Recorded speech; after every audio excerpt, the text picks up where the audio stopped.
I think a lot of people are scared about picking up the phone to a helpline service, especially when you're going to talk about your personal feelings, thoughts about suicide. It can be really, really frightening, and it's an incredibly brave thing to do, to pick up the phone and call.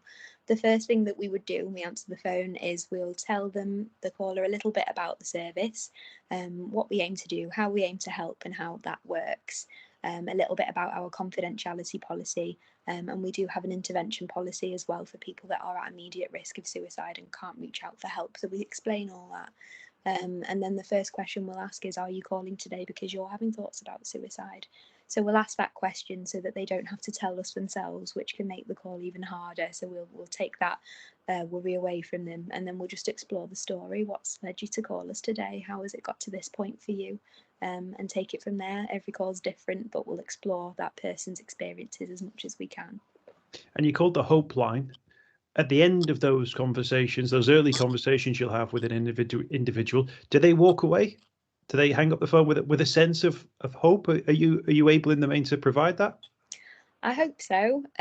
What we tend to do we take calls from concerned others as well. So anyone that might be worried about someone experiencing thoughts of suicide, and we give advice and guidance on how to help.